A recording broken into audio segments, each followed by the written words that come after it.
So I'd like to call the Stockbridge Bowl Stewardship Commission meeting to order for October 7th, 2022.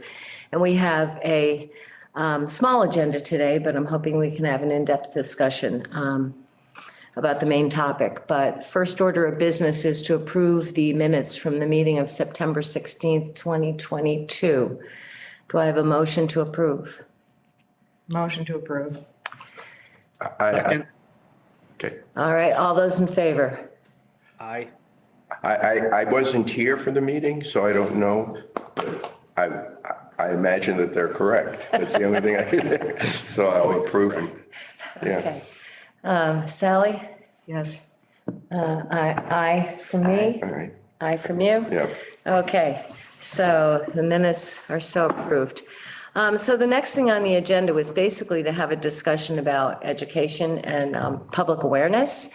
And I might let Jim Willis take the lead on this because I know he's extremely interested.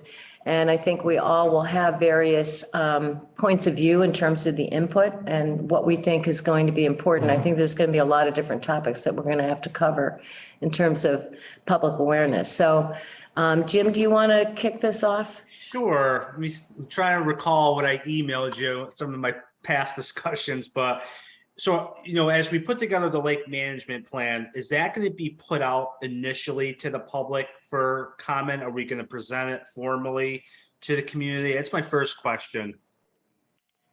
Well, I mean, we've been going through this and it's been out there, Yeah. as an attachment for various meetings, part of the meeting packets. When we get the finalized draft, obviously, we're all going to have to discuss it and see if we need any more changes.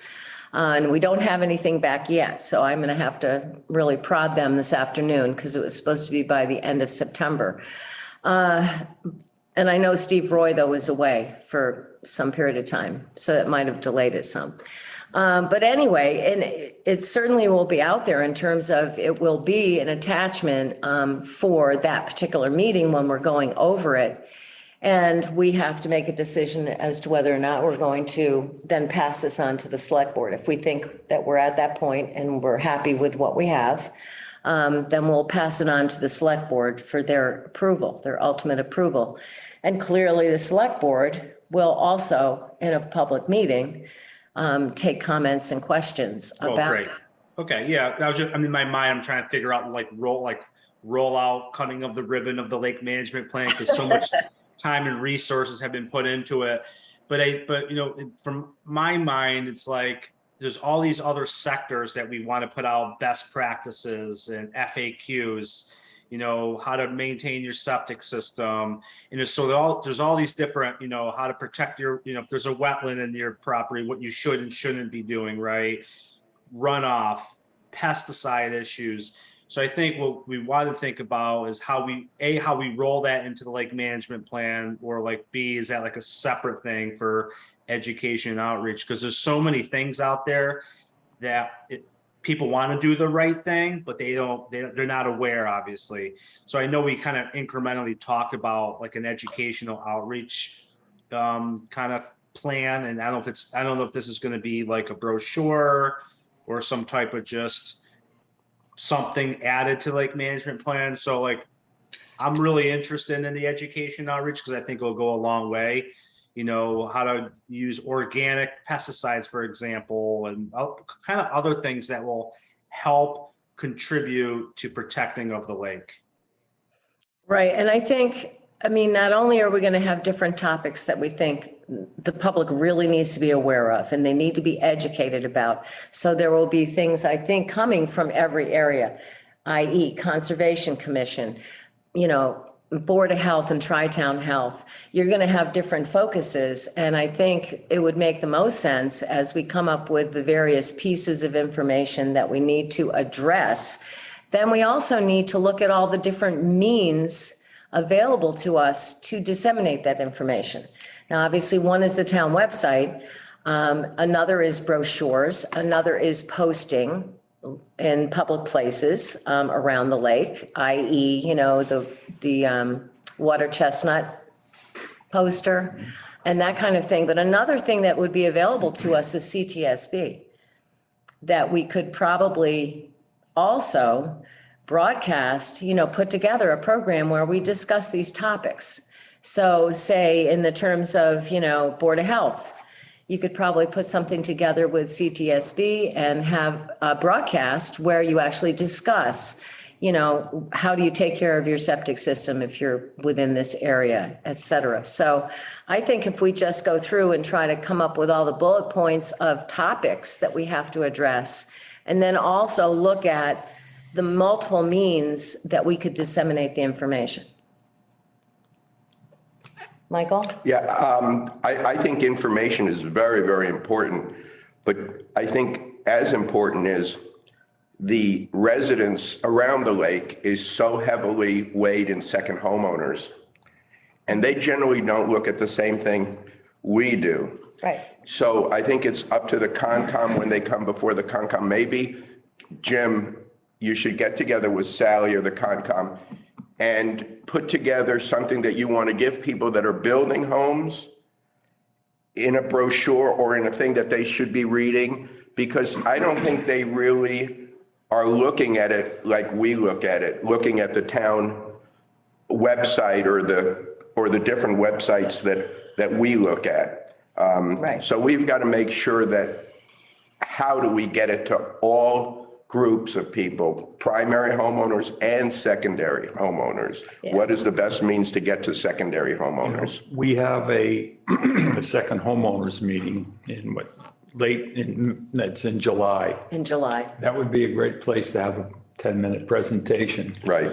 In addition, each one of the lake associations has meetings, and we can have one of our people go there and make this presentation. This gets right to the people, and that they can ask questions right there, rather than looking at a website, which we don't know how many people do. Right. I mean, they also have, they've got an online group that is closed to just second homeowners. And I think Patty Kaya may control that. But that's another means to get to second homeowners. This is something that they obviously will be paying attention to. Through the associations, each association should be given that, whatever we come up with or whatever Sally and Jim come up with, that should be given to the president of each association to email to all their members. Right. Just food for thought. Oh, yeah, Yeah. absolutely. Because I think, you have different groups of people. So you also have people utilizing the lake. And do we need to address any topics with them, i.e. invasives? So I think that we have a lot of different, bullet points that we're going to have to identify here. And I think that's another one of them. So we've got septic, we got pesticide and herbicide use and the buffer zone, Tree cutting. tree cutting. Nutrients, is that the same as what, the lawn nutrients that are being put on the lawns? Fertilizers. Yeah, Fertilizers. whatever that falls under, right? Okay. Okay, and then and I already had put together one brochure early on when we first started this. And Patrick was going to look at it, and I haven't heard anything back from Patrick, except on the first page. He just made some cosmetic changes. And that goes through, it's titled, and I don't have it with me because my computer's dead. So, but it's titled How to Protect Your Investment. And it bullet points all the various things in terms of not using fertilizers, the utilization of rain gardens, et cetera, et cetera. It talks about erosion. So we can take a look at that maybe in the next meeting. I've given it out before and we've seen it before, but we haven't really had a discussion about it. And that's something that can go out as a brochure. But again, it can go out in digital format and it can be sent out to the homeowner association presidents, et cetera. The other thing is Clarence is here today. So the other thing is using the press, obviously, to disseminate information and have some articles written for us to put together some articles in terms of hitting the high points of what do you have to watch out for? What do you need to know when you own a property that's, say, within the Lake and Pond Overlay District? So how do we go about compiling all this? And I think it might make sense for us to go off into our own areas and put together the specifics of what we think people need to see. So is anybody game to do that? Because I don't think I'm the person who should be doing this. You Well, mean, I think if everyone, because I don't want to speak on behalf of Sally and Concom, because that's not my thing. I can put together, how to maintain a septic system, and more Board of Health related stuffs in the form of an FAQ and even handouts. And Yeah. if each sector can throw something together, it doesn't need to look pretty out of the gate, but then we can start to fine tune, and I can help finalize that and put, kind of put our logos and stuff on it. And then, for dissemination, so that'll be a work in progress, but if you have like best practices, Sally, FAQs, or certain things that, that you're interested in, even if it's rough, just throw your ideas down and then we can kind of compile that. As far as dissemination, I have a lot of ideas on how to make that happen. Obviously town websites is an easy thing, but not everyone goes to websites. But get it out to the chambers, get it out to all the boards, get it out to everybody. And one thing that we can do is Tri-Town's getting ready to upgrade our online permitting portal soon. And we can actually add some of that stuff to the certificate of compliance online.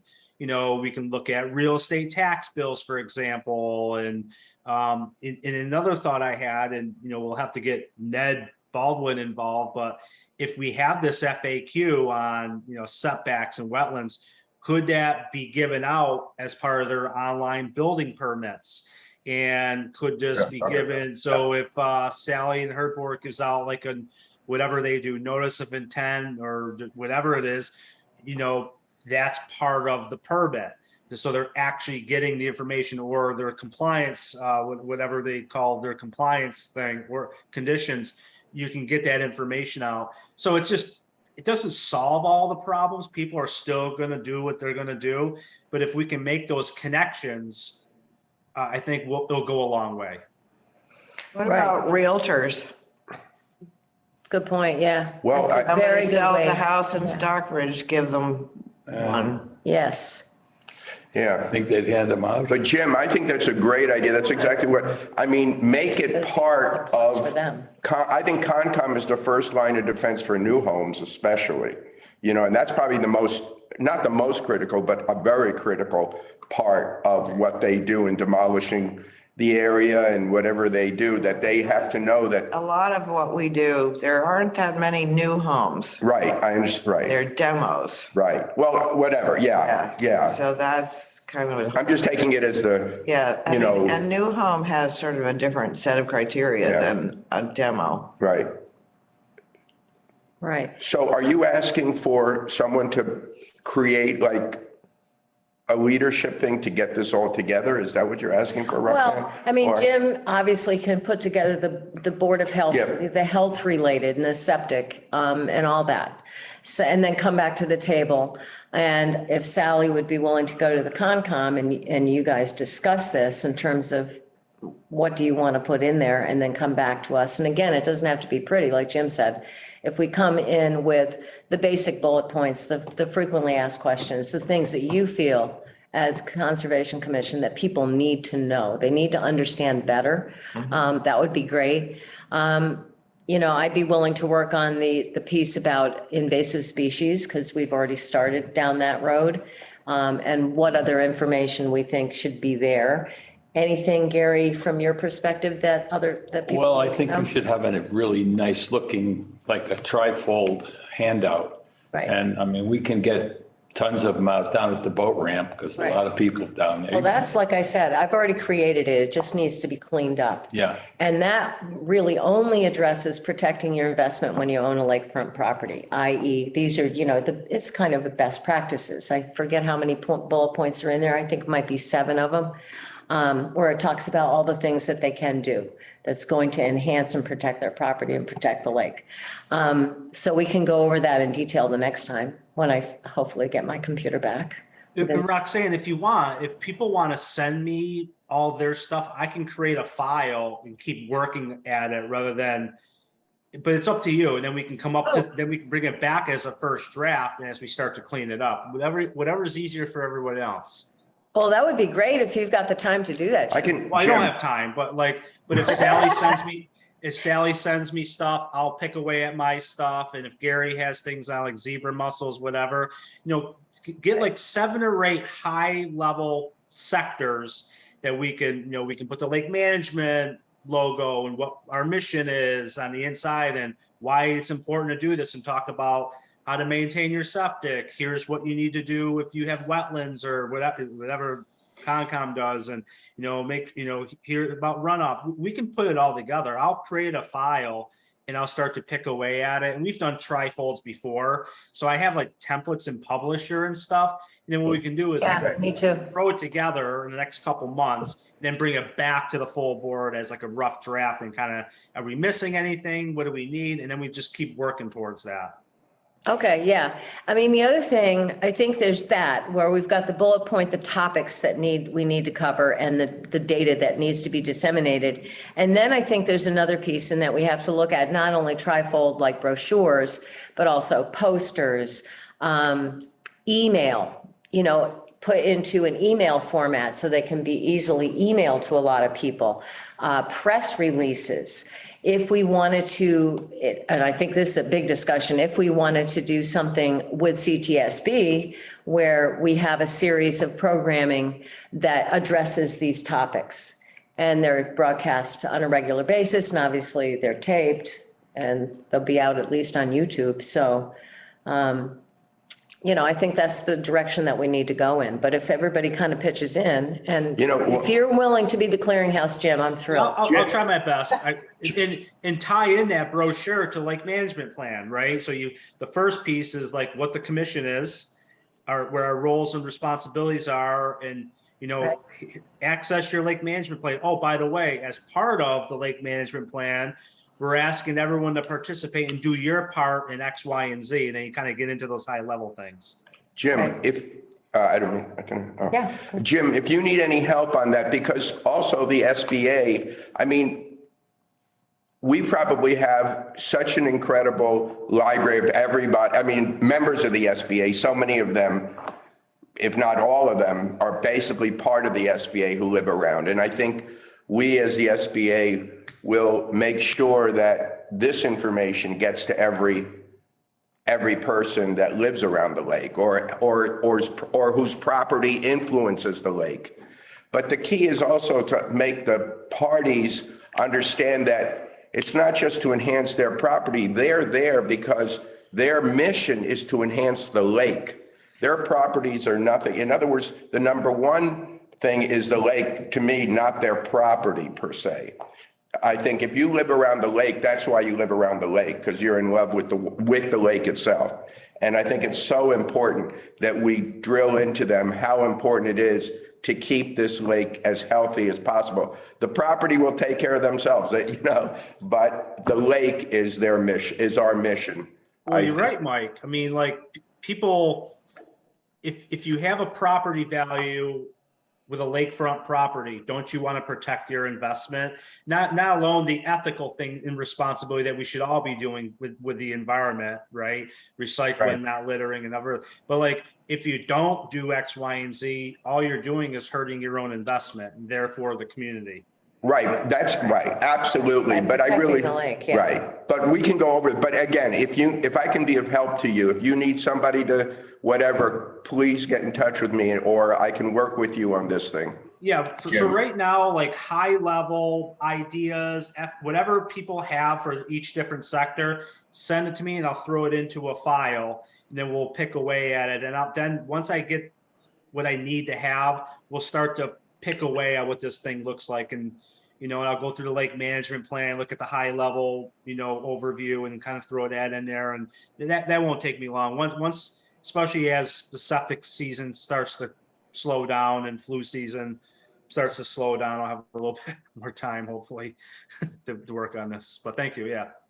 Yeah, no, if you bring it all together, there's a couple of pieces to this. There's the actual dissemination of information, but then there's also the piece that has to get plugged into the lake management plan. And that's going to be just outlining, here's our plan of approach, and here are the items. So that's the high level that will go into the lake management plan. The actual rollout of all this obviously is going to be a lot more work, but yeah, we can continue this I conversation. don't mean to be Debbie Downer, but Okay. having put out information in any number of forms as to what you should and should not do when you live around the lake, I can tell you, people, A, don't read it, B, don't care, and C, do not understand the connection between there having a dandelion-free lawn and what that does to the lake. You know, And the Carver, things that live in it. Carvel, like, I think it's you know, in the Clinton administration, when he ran, his main aide said, it's the economy, stupid. You know, in other words, I really think we got to put, it's the bowl, stupid.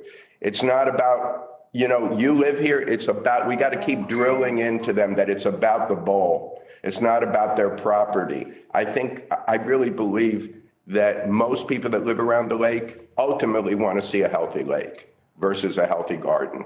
I don't know. I could be wrong. I could be just, I think you have more experience and more knowledge that you could be right. I mean, maybe I don't know. I mean, I know where you're coming from, yeah. Sally. It's like, yes. And you're probably absolutely. right, but. There are plenty of people that are disconnected, that don't get the connection. Yeah. There are lots of There's those always people that out there. 10%. Yeah. On the other hand, it is incumbent upon us to take the first step and make the effort and put the information out there. You can't call people on something that hasn't been disseminated, number one. And number two, the next step is, does Conservation Commission look at our bylaws and say, do we need to beef up our bylaws in certain areas around these kinds of topics and make recommendations for changes? Well, the Conservation Commission is in the process of putting together a fairly comprehensive document of our performance standards.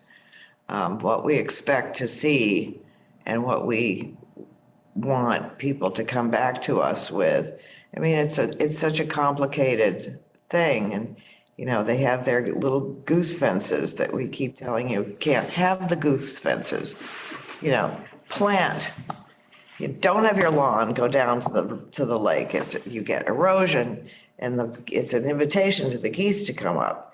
So what do? You follow the town bylaw that says you have to have a 35-foot buffer between the lake and a lawn. Some properties, that's not possible. But at least the more that they have herbaceous and shrubby plants around their lake shore, the less likely the geese are going to come up because they're not going to fly over it. So it does two things. It provides habitat, it protects the bank, and it keeps the geese away. And maybe we need alternatives because like you said, not every property that's possible, but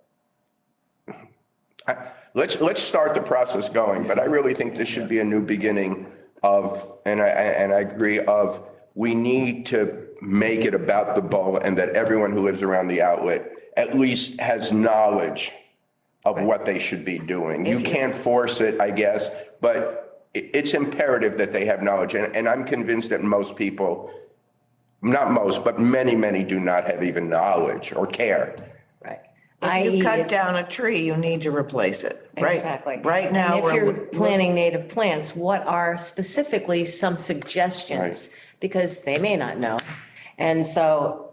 well, and you Windy can't- Hill will tell them. I mean, they're. Well, I know, but it might not be a bad idea to give Right, them exactly. various alternatives that, hey, by the way, you could plant this, you could plant that. Yeah, there are lists online that you can get. But the other thing is, we are facing a major change in the landscape of the lake in the form of the woolly adelgid. Excuse me? The woolly adelgid, Yeah. which is hitting all the hemlocks. Uh-huh.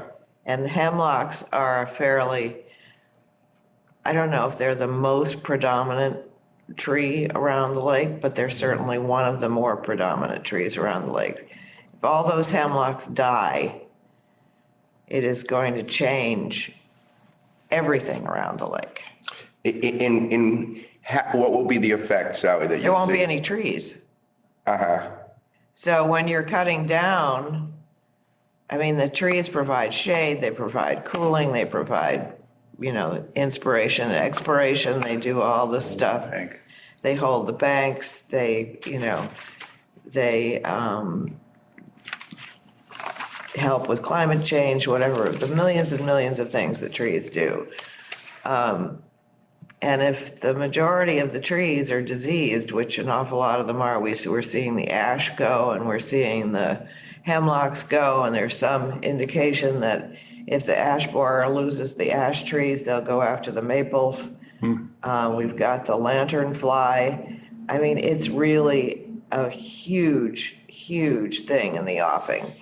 And people under the Lake and Pond Overlay District are allowed to cut diseased trees, but the Conservation Commission says, no, if you're going to cut your trees, you have to replant. And that's going to be so important in the long run, because otherwise there aren't going to be any trees around the lake. And do you give them specifics of replanting? Yes. Well, when they come to us, they have an engineer or whoever. We are reactive, not proactive in that regard. Right. So they're supposed to come to us and say, this is what we're going to plant. And we say, yes, no, Right. whatever. Right. How are we protected in the bylaws now? Is this applicable only to the 35-foot buffer, or is it beyond? 150 feet, Lake and Pond Overlay is 150. The Stockbridge Town Wetlands bylaw is 200 feet. And Which one takes precedence? the stricter the one takes precedence. Which is L 200. Which is 200 feet. Yeah. And then the Wetlands Protection Act is 100. So that's confusing. Okay, so wetlands protection is 100. What was 200? Town Wetlands bylaw. Okay. And what do we do in terms of enforcement? Well, we have any when we hear capability? chainsaws, we go look. Can that be part of? We don't want to be reactive in that way. We want Right. people to come into us, and more, I have to say that more and more people are. They call, they say, I've got trees that are dead and dying. What should I do? We tell them they have to mark them, put a string around them or something. And then we'll come and take a look and we'll say, okay, yes, you can take that down, but you need to plant. And depending on the size of the property, it may be 1 to 1 or it might be 2 to 1. Because obviously 100-year-old hemlock that gets cut down is not going to be replaced tomorrow. Right. No matter how, how you go about it. Right. Okay. I see, is this Pat Kennelly, is that you? Who is Patricia's iPad? Yep, that's me, Roxanne. Hi, Pat, do you have any input here? More from a 30,000 foot level in terms of the actual communication. I mean, Mike is right in the sense that the SBA can help because we have outlets. And in the past at annual meetings, we've had people talk about native plantings and all sorts of things like that. So I think we can help in the general communication effort. Putting on my marketing hat, you have to make it small, digestible chunks that people are interested in. So not having something that's going to make their eyes glaze over. And when Sally's talking about planting to prevent geese coming up, as the marketing person, I go for, let's do a seminar on how you don't get geese on your lawn. And I assure you people will show up. And then when they're there, that's when you give them the information. So those are the kinds of things I'm thinking, and we certainly can help with distribution and, maybe including things at our annual meeting, maybe sponsoring seminars. I'm thinking, do we talk to the garden clubs? Do we talk to Laurel Hill Association? There's a lot of people that have constituents that are interested in this that we could get the message out to.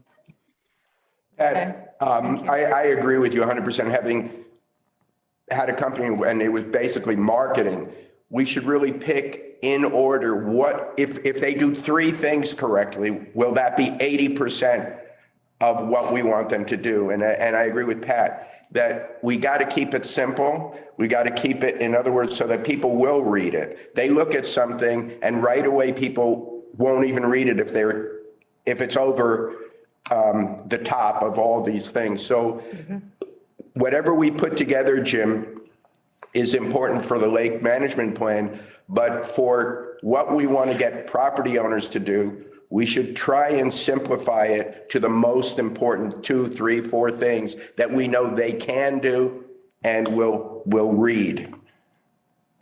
So that's just my advice on, and minimum certain font size, a large font size. Yeah, make Anyway. it attractive. Yeah. I mean, another thought that just came to me is the other reach out. I mean, she's talking about garden clubs in Laurel Hill, et cetera, which I think is great.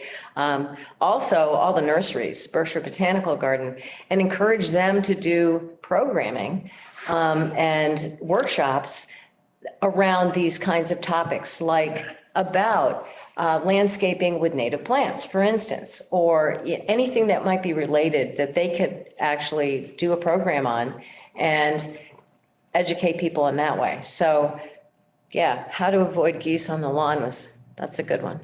I can see that. It's actually the notice of, if you file for a notice of intent, you are required to use native plantings, so it's not even an option. Right. Right. Right. But I wonder if someone like Dennis Marab, who is brilliant, could put on some sort of a workshop for Who is this gentleman? Windy Hill. I mean, it would be good for him. It would be good for people because he's very responsible in terms of using native plantings wherever possible. And, Right. or in Stockbridge, it's required, so you gotta. Right. And also maybe an arborist. I'm not sure who. Town arborist, I'm sorry, the town tree warden. or the tree warden, yeah. Yep. Talk about how to protect your trees. I know that Patrick's done a lot of work with the Laurel Hill Association on trying to protect the trees at Laura's Tower in Nice Glen. And there are ways to help with the woolly adelgid, the ash borer, not so much, but things that you would do not around the lake probably, as there are two different methods to deal with the adelgid, and one of them is kind of not great around the lake. Well, What okay, currently came up in is, our last I'm sorry, what currently is being done around the perimeter of the lake for these trees? Is there a program that the town is looking at? You can inject them. Are we starting to do that? Some homeowners are. Some homeowners are. Oh, some homeowners are, but it's not done as would that be advisable for the town to step in because it's such an important, you know We're that? getting feedback, Pat. I don't know who this Hey, is. Roxanne? Hey, it's Patrick White. Hi, how are you? Hi, Patrick. Oh, Patrick. Getting I was just feedback. gonna. Oh, sorry. I'll mute in a second. I might just suggest if you're gonna do a seminar, maybe invite Ken Gooch, who is our sort of on-call expert in this area. Okay. Maybe depending on the trees or whatever it is, that perhaps it should be a partnership, the town and private. In other words, I don't know what the cost of these things, but it's such an important, the trees around. Significant cost. Yeah, I understand that. But the cost, on the other hand, is even more significant if we lose all these trees, like Sally was saying. So we have to weigh where ultimately like the SBA graciously gave money towards hand pulling for associations around whatever to help them and different monies that are given. But the town, I think, should just look at perhaps doing partnership or something if you're going to do that to your trees. What do you know what the cost is? Patrick, do you know what the cost is? They had 40 trees done on Ice Glen Road. And I don't know what the expense was, but it was pretty high. It's high. Yeah. Patrick, are you there? No. All I think right. he was in his car. He's Okay. still on, but he's All right. responding. We can get it from him later. But I mean, the other thing to look at is, I think the other thing the town, and we could ask Mike Canales to look into, is in terms of grants, and can individuals apply for grants to address this problem on their own property, which might be another way that we Yeah, could but I don't think assist you're them. going to get people like their property to go through all of that for their trees. I think we need to incentivize them to do this somehow. Well, they- Somehow, I don't know how or You need to whatever. understand that the trees aren't just gonna, first of all, if the trees are diseased, they're possibly gonna fall on their houses, which, is. One way of incentivizing them, Yes, I would yes. say so. And plus it's expensive to get trees removed. Absolutely. That's number two. Right. But people generally don't do anything But it's until there's a more crisis. expensive to keep treating them. And I think the arborists are going to be key in terms of, maybe that's something that we could advise people to do, is actually have an arborist, not just guys who come and cut down trees, but an arborist come and take a look at this. Somebody like Ken Gooch, but there are plenty of arborists in this area. Come and take a look at this tree and see how far gone it is. Is it worth trying to salvage, or would you be better off to take it down and replant? And that's a consideration that has to be made, because, all trees have a lifespan.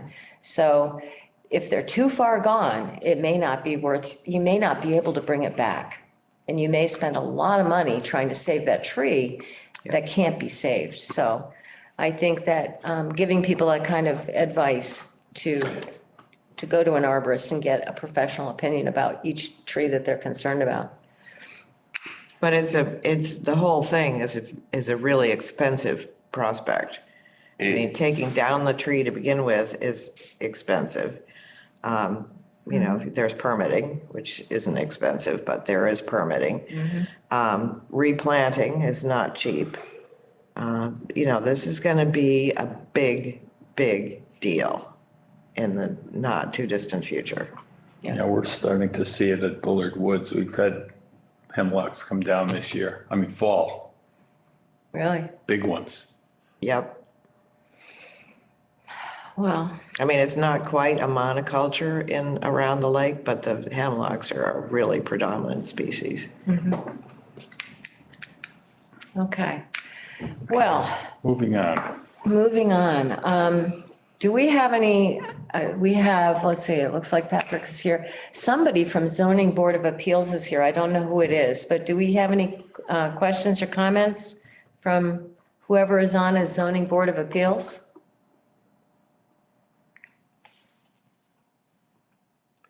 Well, no response.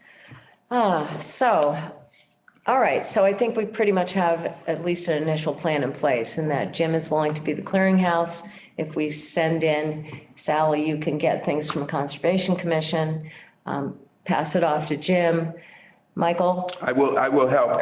Jim, as I said, please don't hesitate to text me and whatever I can do to help you on any, I actually have time.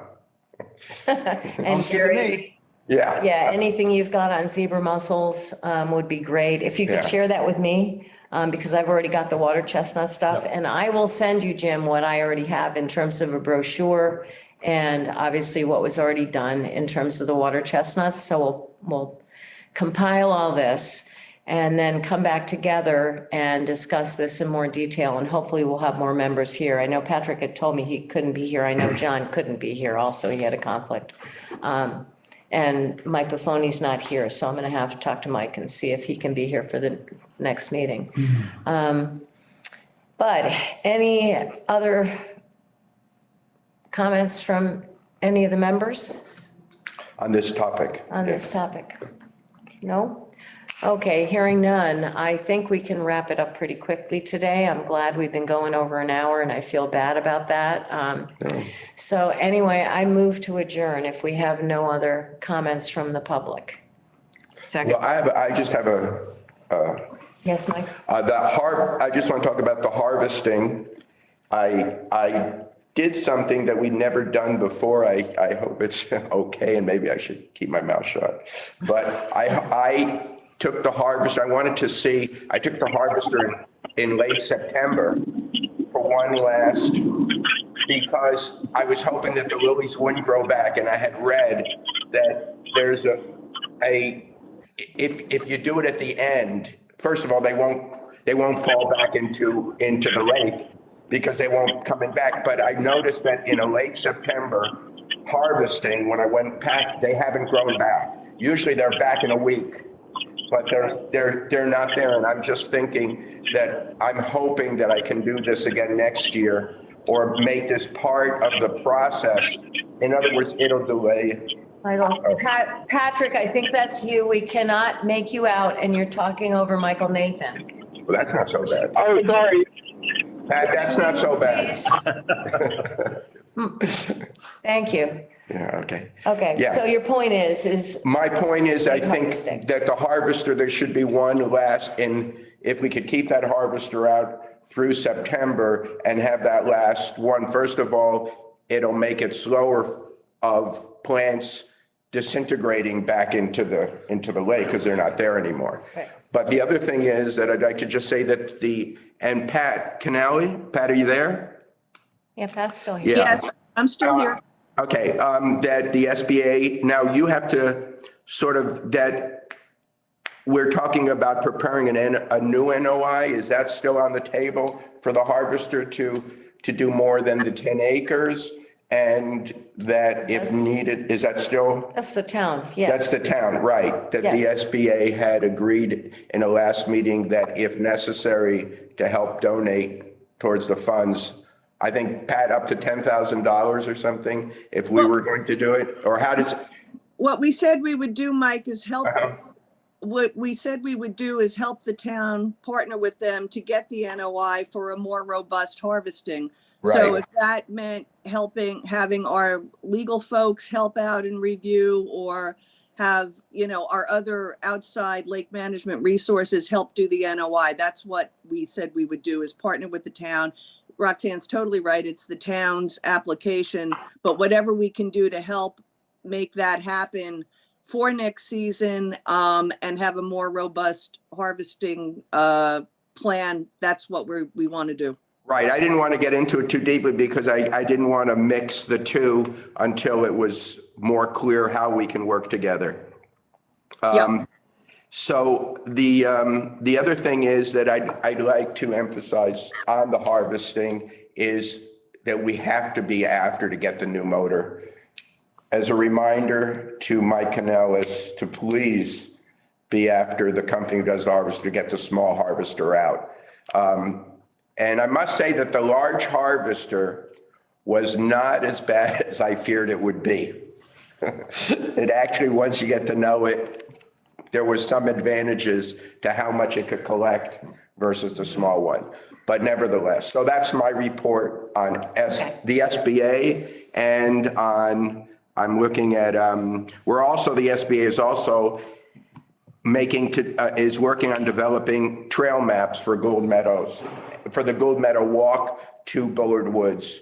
Is that correct? Yeah. Yeah, and Moose and Gary are working on this, and so hopefully this will be done, and we've set aside a certain amount of money, the SBA, to have this done. And those are going to be posted where? Well, they're, Trailheads. Okay. And yeah, there'll be maps you can pick up and carry. Okay. okay. Okay, whatever goes on Gold Meadows, though, does need to go through the Concom. Yeah, that, I'm just a town crier. Like Pat, I'm sure Pat will and Moose will come before you if that needs to be done. Yeah. That's pretty much it, unless there's something,